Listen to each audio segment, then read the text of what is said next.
Before we get started, I just wanted to say thank you all so much to the premium subscribers who've been helping us out, building the new set, supporting our work over here. If you are able, breakingpoints.com. We love all our monthly, yearly, and lifetime members who are helping us out. And also, we are getting dangerously close to 1,962,000 subscribers on YouTube. If you can, go ahead and hit the subscribe button. We noticed that we're having a higher percentage than normal of not subscribed viewers, which if you aren't, what are you waiting for? At the very least, subscribe to the YouTube channel, hit like or whatever on all of our videos. It really helps us out. And now let's get to the show.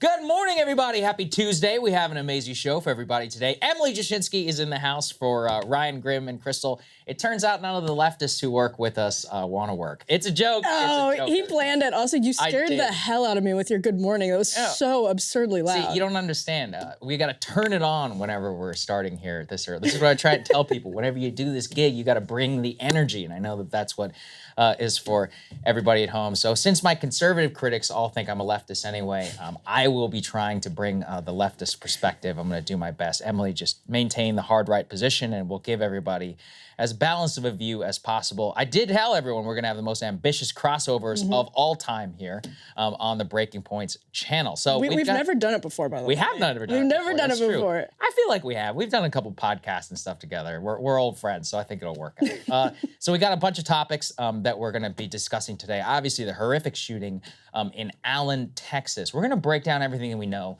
about the shooter. There's been a little bit of a controversy around whether the information that we have is true or not. We're going to give you all of the details possible, just so you can know where things stand and what possible takeaways we can have. We'll talk a little bit about the media, about whether Hispanics can be white supremacists. What a 2023 topic, not something that we'd ever thought to be discussed. Secretary Buttigieg woke up from a 3-year coma. He's decided to try and do something about airlines. We'll tell you a little bit about that one. There's some lab leak news, which just seriously, it's one of those where you can't even believe it's real, but it is real, and we will break all of that down for you. AI, we've been trying to stay on top of this story, Emily. I know you guys have been looking at it too. We know it's going to change everything. This is one where AI and education in particular, we're seeing massive disruption, and somehow we've decided Kamala Harris should be in charge. So yeah, what could go wrong? Well, we put the artificial intelligence in charge of the artificial That's intelligence. right. That's a good. I like that. All right. So reparations also.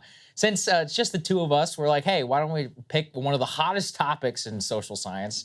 California deciding, possibly trying to pass reparations. We're going to tell you what we know about that. Emily's taking a look at the New York Magazine Education, I will not say gay, a new cover. And I'm going to be looking at gun control and talking about facts and fiction. We also have Ken Klippenstein, who is in the show today. He's got a great news story about new disinformation initiatives that are popping up all across the U.S. government. Ken has done some of the absolute, the best groundwork, I think, in terms of exposing the disinformation industrial complex, if you will. And so we are going to get into all of that. But let's start with Allen, Texas. So we didn't touch it yesterday because we're still a developing situation. We didn't really know much about it. Now, of course, it's become a major national story, not just because of the horrific tragedy that's happened and the victims, but now it's sparking a meta conversation around not only guns, which I'll be talking about in my monologue, but also about, white identity politics, far right, the motives of said shooting, the way that this media treatment is happening. First, just some on-the-ground facts, the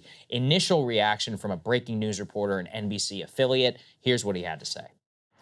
Now, authorities report the first gunfire came in around 3:30 Saturday afternoon. That's when witnesses say a man dressed in black, wearing body armor, looking similar to a police officer, began walking through the mall property here, firing indiscriminately, sending thousands of people running for cover. Authorities tell us a police officer that was responding to an unrelated call heard that gunfire and ran towards the sound, immediately engaging the gunman, shooting and killing him. But in the moments before police arrived, we are told that hundreds did whatever they could inside this property to survive. So we ran to the back, barricaded it with some concrete bricks, and then right then on the security camera, thank God we went in the back at that time, we saw him walk right by, masked up, fake police outfit on. There you go, Allen, Texas, the initial reaction. Kudos to the police officer not taking a page out of the Uvalde playbook, running towards the sound of gunfire, actually doing his job. So questions now, Emily, after a couple of days. who is this guy? And there were some initial reports about how we knew the name of the shooter. His name is Mauricio Garcia. But then there were media reports about how he had been inspired by possible white identity politics. Now, before we get to said tattoos and alleged social media profiles and all of that, let's start with what we actually know. Let's put this up there on the screen from the Washington Post. This was actually released also by investigators. These are verified facts from the investigators who are on the scene. They say not only were they investigating the Texas gunman's, quote, alleged white supremacist ties, but they have now confirmed that Mr. Garcia, Mauricio Garcia, joined the Army, the U.S. Army, in June of 2008, but was, quote, terminated 3 months later for some sort of mental health condition. 3 months, obviously, not that long of a time to be separated. Didn't even qualify for his initial training before he went ahead and got separated. So in terms of the verified facts, we know that the gunman's name was Mauricio Garcia. We know that he was 33 years old. We also know that he lived somewhere in the Dallas area. Now, from that point on, it's all coming down to some breadcrumbs that were possibly left online. And the reason that I'm saying this kind of in a more trepidatious manner, Emily, is because it has sparked a bit of concern as to whether, quote, this is some sort of psyop or not. Now, I'm going to withhold my judgment for now, and I'm just going to show you what people are reacting to. Just a warning, these are really terrible images, but let's go ahead and put these up there on the screen. Initial images that were taken off of a Russian social media website. I'm not even going to try and tell you the name. Something like Odoklasiniski. I think I did that pretty well. The second largest social media site in Russia, where the alleged shooter was posting. On those profile, he apparently had a profile, or allegedly had a profile, where he had no connections, no friends, and was almost using it as some sort of personal diary. On the left, you can actually see a vest, a bulletproof vest, with the RWDS logo that was on it. That stands for Right-Wing Death Squad. That's something that's been appropriated by far-right groups here in the United States. In the middle, obviously, you can see two fresh SS tattoos and a swastika hearkening to the Nazi era, as well as a Texas tattoo that was on the shoulder. A very odd meme that he actually posted, which is certainly a discourse igniter, saying Latino children have two different paths. One of them is to, quote, act black, and the other one is to become a white supremacist, and also posting a YouTube account. The YouTube account was live last time I looked at it, and I'm not gonna lie. I mean, anytime you see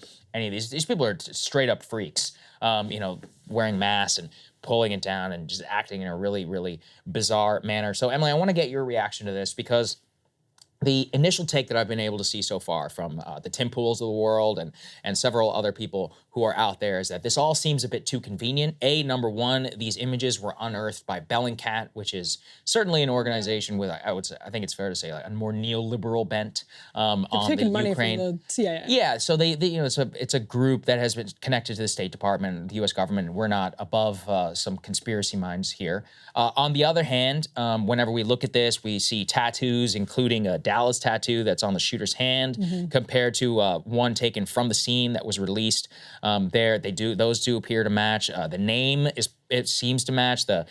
In terms of the details that were released, we know that the Right-Wing Death Squad was included on the shooter's vest, that included in the photo here. So what is your take on this? Like, do you think that it rings true, possibly true? Again, I'm trying to withhold my judgment and look at it dispassionately. I can see why people have questions about this as to how it was unearthed and how, quote unquote, it looks a little bit too convenient. But at the same time, so many of the details do appear to add up here on the social media profile. Well, I think the likely answer is probably the less suspect answer. It's probably just most likely that this is one of the very many mentally ill, mentally struggling people in this country who chose to act out this expression of their personal anguish in an incredibly tragic and awful way.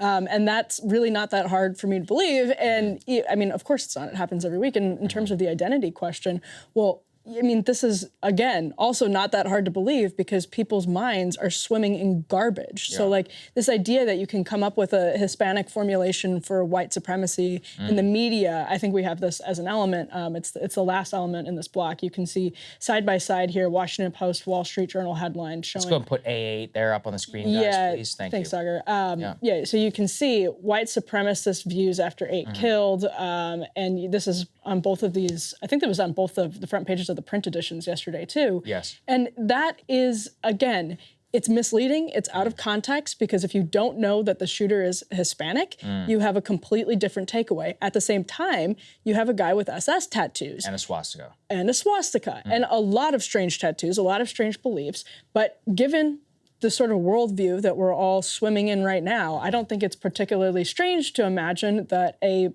confused and mentally ill person would get involved in an ideology like that. Right, so Elon apparently jumping on the train here. Let's go and put this up there on the screen. A redheaded libertarian tweeting out that, quote, it's a psyop and it's not even good, about questions around how exactly this guy's social media profile was posted. He says, quote, this gets weirder by the moment. So again, I think I just want to spend some time and look at this. And given the fact that we have photos, a face reveal by the gunman, which appears to match the person. We have the age. The way that this profile was actually found, you can actually go check it for yourself, was by searching for the verified birthday of said person. Now, the question is why is this weirdo freak posting on the Russian social media website? Now, apparently, this Russian social media website has zero content moderation. One of the reasons that Garcia has had problems with previous social media platforms in the past is he kept getting booted off of Facebook and of normal US-based social media companies because he was posting like weird Hitlerized propaganda and Nazi-inspired stuff. So that is a plausible explanation as to why he would be keeping some sort of odd video diary. I guess the only other theory that is out there is that this is some sort of plant. And I mean, look, I guess it's technically possible.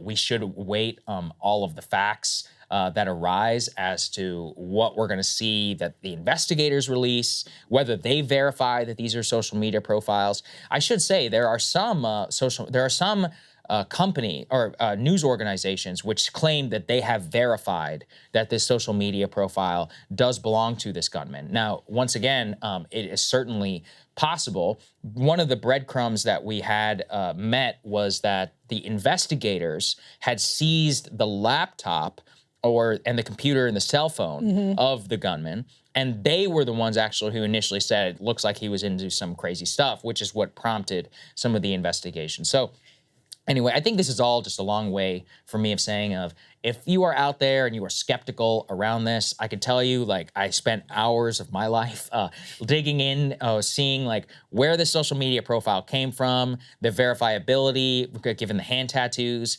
and all of that. The alternative explanations just don't pass the smell test to me. One of them was that this is some cartel-related gun incident. The thing is that the victims of this shooting, one is like a Korean family of 4. By the way, the only surviving person of that family is a 6-year-old child, and there's a GoFundMe. Let's go and put the GoFundMe in the link here if we can. You know, we have an Indian woman, for example, like who was killed. It appears to be just completely indiscriminate. So in terms of victims, like why the cartel thing wouldn't make sense. Not saying that that there aren't innocent people who haven't been killed in cartel-related violence, but I'm saying like there doesn't even appear to be any link on this at all. We have the investigators themselves saying that this is some sort of instigated attack by somebody with far-right views, and then on top of all of that, from what we can see, again in terms of the details, while I understand that this certainly will be used by people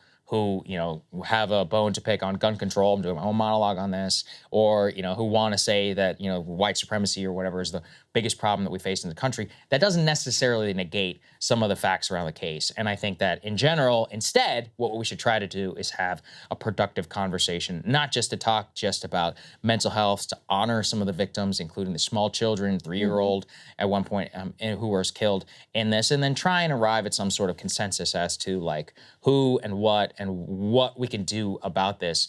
as we move forward. Just to also show you, I know that there were some questions around the mugshot of this person. Let's go and put this up there on the screen, because this is what a lot of the initial confusion was around. So the two mugshots that you can see there on the right were mugshots that were distributed on social media that appeared to match the name of the gunman.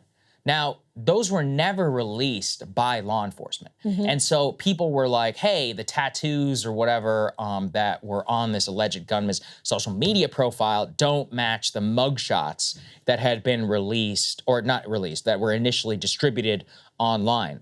Now, this is also, I think, is also a very long-winded way of pointing out, don't believe everything you see on the internet. That's why it took, like we do this for a living, Emily, and we're sitting there spending, again, literally hours being like, okay, what's actually been released by the police? Yeah. This, the name, the ties, and right-wing death squad. Okay, that's what we know. Now, what was released from social media by a Bellingcat, which, is definitely a suspect organization. Okay, now, just because it's released by them doesn't mean I'm going to dismiss it. It just means I'm going to scrutinize it. It's like, okay, so I got this and this. I'm trying to match this up. And then where's the confusion coming from? I get where the confusion is coming from. Put that all together. To me, it appears to be the legitimate social media profile of the shooter. All of that said, all the questions as to whether he was some plant, people were like, oh, his tattoos are fresh and all that. Listen, I mean, I think sometimes we try to apply a rational mindset to a psychotic killer. Yeah. These people are freaks. Like, mentally sane person murders 8 innocent people in cold blood for no reason, and then blogs and posts about it. And it's not going to make sense to you if they do. Okay, yeah, it will never make any sense. And actually, the most disturbing part when you watch it, if anybody who's ever watched videos of truly mentally ill people or schizophrenics that they create, it's just the reason why it's so foreign to us is because it's another planet. It's another world. That's kind of how I felt consuming this man's content. Well, and I mean, it strikes me as we're talking about it that this is a meta story, because it's also a story about how we get the news now. That's a good point. That you have all of these people, listen, one of the best documentaries of the last 10 years is Don't F With Cats. Have you seen? It's so good. Okay, but you have a situation like that playing out on a micro level every single day. And every time there's a horrible tragedy like this. I mean, imagine, in all honesty, if 9/11 had happened with Twitter. Yeah, good point. I mean, just imagine. And so the alternative, where you have total monopolized corporate media, not great.